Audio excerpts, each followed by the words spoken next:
All right, so this is where I'm at now. I'm down on the floor again, trying to install this roll pan and finish out the corners, connecting it to the quarter panels. And so that's just an overview. I've got this right side done. I got to go over there and work the left side a little bit and get that corner in.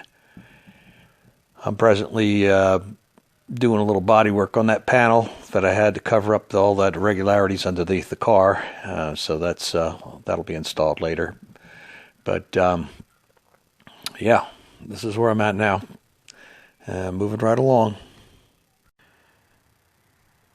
I just thought I'd show you this brace before I paint it, and it'll be a little difficult to see it then because it'll be blacked out. It's down in the.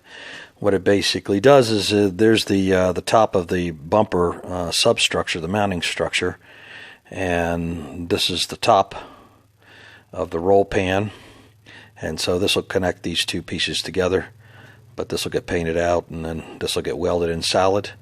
But it's a nifty little panel. Again, using the flares to try and give it a little bit of strength. And it's broke over just a little bit because it's not exactly level from front to rear. So this sits on the front ledge up here and then on the roll pan itself back here.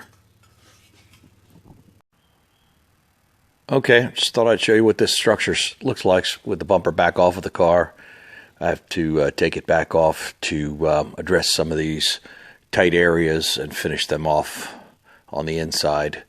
Like I said, it's always the little details that seem to eat up your time, but I just had to extend this little ledge over here out to the corner and then finish the quarter down and tie it into the roll pan and finish out the roll pan corners. Check for any spots where I missed the welding. Basically, I showed you that before. I just shine a light from the other side and you can see any pinholes that I might have missed. But just thought I'd show you that because, well, I don't know how many more times I'm going to have this off of here. Probably a couple more, but I figure I'd get it now before I forget about it. So just a little more attention to some things that might get ignored later on, and that would be to seam seal this little closure down here and this closure on the top on both sides, and let that dry up pretty good before I paint that out. But yep, just a few more steps there to complete some of this inner structure, and then I can get on to that top structure. All right, so the inner structures are all completed in here, and everything's painted up, so I can fit the bumper back up in here. The reason I have to get the bumper back up in there is because I've started fitting up the skin for the extension on the deck lid, and I realized that even though this is supported pretty good front to back, it's still a little bit flexible up and down here, and if I should weld this up with it up in the air like I have it here, there's a chance that my gap will be messed up. So I have to get this down on top of the bumper and put my spacers back in and make sure I maintain that space across there. Also, because the skin is going to fold around, I can't overlay this obvious because this falls in between the two quarter panels. So I got a chicken and an egg scenario here. I have to get it to the point where the skin's folded around and attached at the top, but still not welded here, and that way I'll be able to close it, and then I'll be able to gap it properly, and I can finish welding this lower edge as a final. Make sure that everything is aligned. Anyway, yeah, so chicken and an egg scenario. Like I said, I got to do something first before I can do something first. All right, so the pan is up under there permanently now, so you can see that it evens out all of the irregularities under there, and it kind of does what I want it to do. I want it to just kind of disappear. All of that jazz was taking the focus away from the roll pan and the rear bumper, and so now it's basically kind of just a little bit camouflaged, and that's exactly what I was looking to do. That's a view that you probably won't get unless you're following directly behind the car, but for the most part, you know, visually it goes away. If you're standing up, you can, unless you're standing far back, you can't even really see it, and it appears to be the bottom of the trunk floor, and that's not a problem. That's something that's pretty common with a lot of cars, especially cars of this era. You could always see the bottom of the gas tank, which had a similar shape. Anyway, that's how that all ended up, and so I've put the spacers back on top of the bumper, and I'm getting ready to see about putting the skin on and trying to figure out the wing. A little bit of an issue with the wing that I plan to put on top here. Let me take these spacers out here for a minute. And so I've got a really confined area here, and it's sloped down. Now, when you put a wing on a car, it's not just decorative. It's in the wind and it's doing something. So I have to make sure that this wing ends up creating downforce and not lift in the back, because the last thing you want to do is get up to speed with a car and have the rear end of the car get light on you. So challenge is to get, with the sloped quarter panels like this, is to get a 0 degree, minimum 0 degree wing on the back of this car. Now, it may require me to extend out, similar to what you see on some drag cars, which goes beyond the deck lid, beyond the quarter panels, I should say, in order to achieve 0 degrees. So there'll be some fooling around with it. I have to mock it up, but we'll see how that goes. There's other issues with mounting it, and I'm debating on whether to make the wing itself adjustable or to just put it at 0 degrees and call it a day. As long as it has the right shape, 0 degrees should be fine for keeping the car neutral or giving it some downforce. So that's what I'll be playing after I get this skin attached back here. That's what I'm up to next. Well, that's what it's looking like with the skin tacked on. Now the tedious process of going back and forth and inch-marming our way around with the welding. So that's where it is right now. But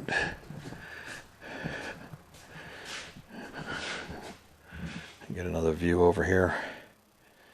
So I think I blended out okay, and you know, we'll move on from here. Okay, so that's what it looks like with the skin welded up and on. It still lifts up with the pistons that came with the deck lid. It's quite a bit heavier. Not sure how to get a stronger piston or how they rate these things, but might look into that a little bit later, because I will be adding the wing to it next, and that'll add a little bit more weight. And so that's what I'm moving on till now. See what I can do about solving the issue of how this wing's going to fit, look, and everything else. Anyway, that's where it stands. Just thought I'd show you this little trick I used.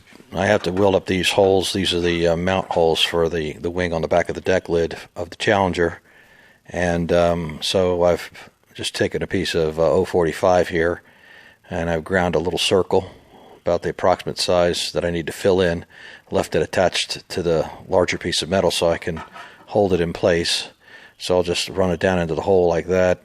I'll put a tack on one side, let's make sure it's secure, then I'll cut it away from the larger piece of metal, and then I'll push it the rest of the way into the hole, flush it up, and weld up the rest of the hole.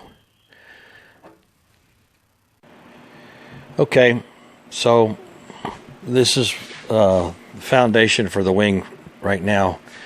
These little side pieces, which are through bolted up through the rim of the deck lid from the bottom side, and there's some capture nuts on this side. The reason I had to put all that in now is because those will be inaccessible once I start building up the wing. And this, like I said, this is my starting point.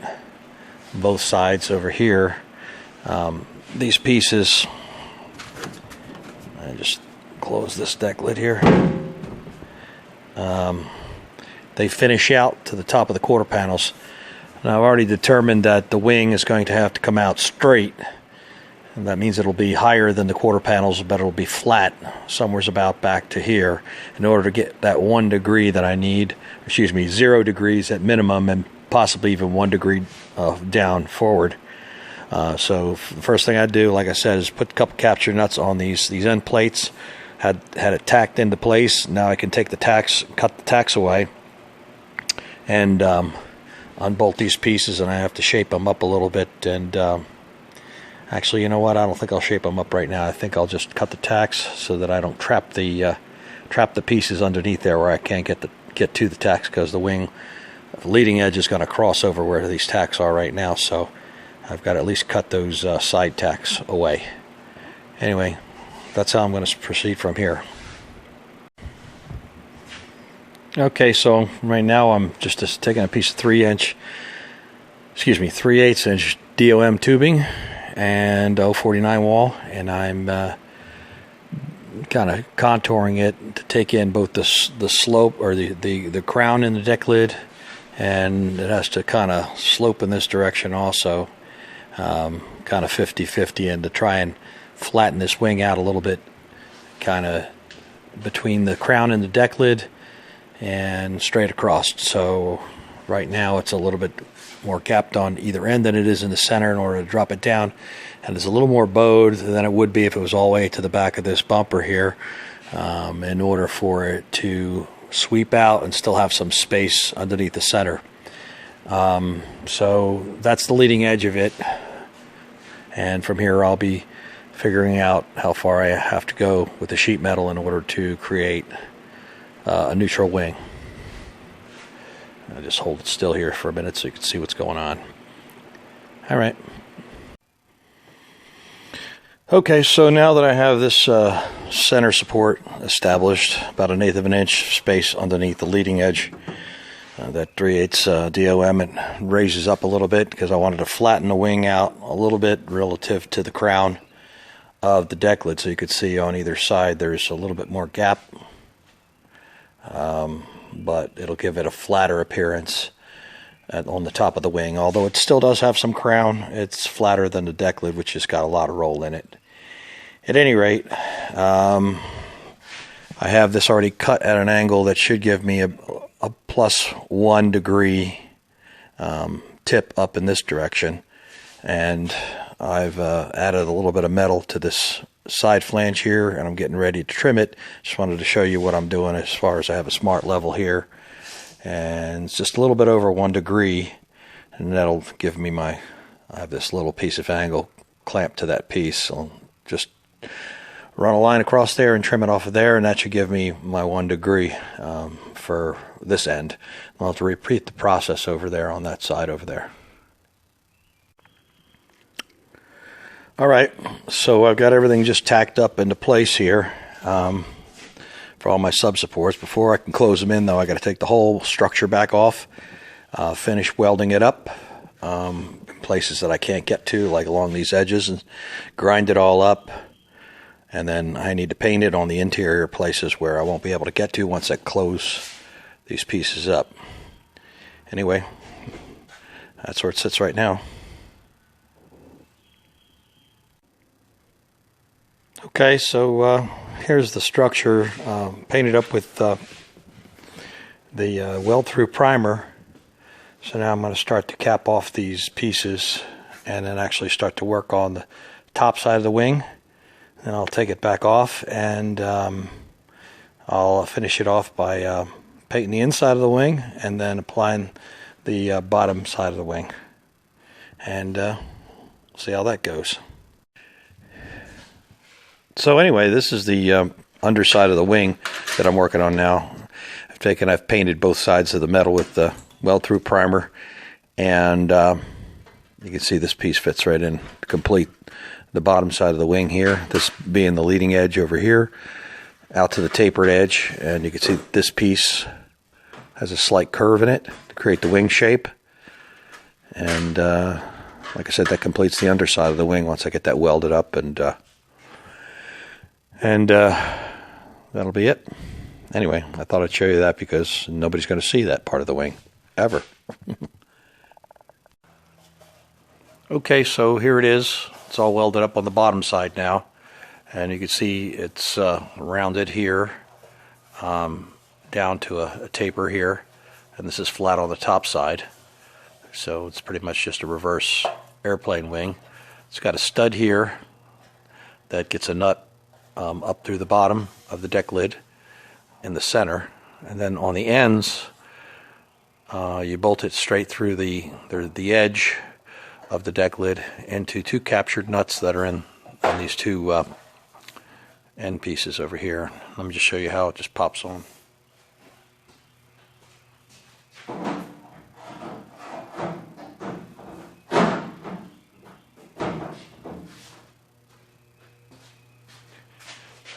So that's pretty much how it just, you can see this end's picked up a little bit because it's not bolted down, but it sets on there pretty good.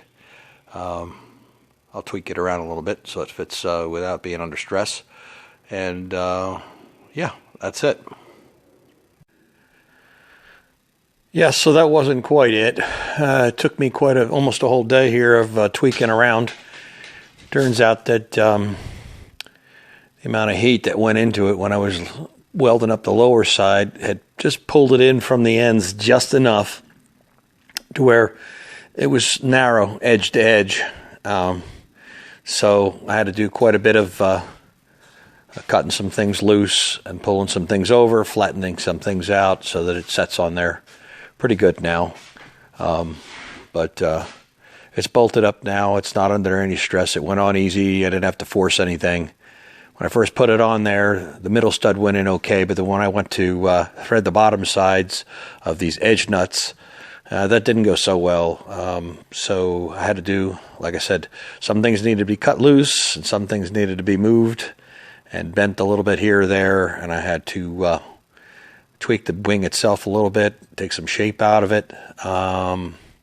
It caused a pucker in the top, so I had to take the and heat shrink that, get some of that, get the pucker out of it. And but now it's okay. It's on pretty good. I'll just get this block out from under there and down on there, and we're latched, and that's what we ended up with overall. And I'm not unhappy with it, so that's a rear view of it. That is the wing, and that's it. Thanks for watching.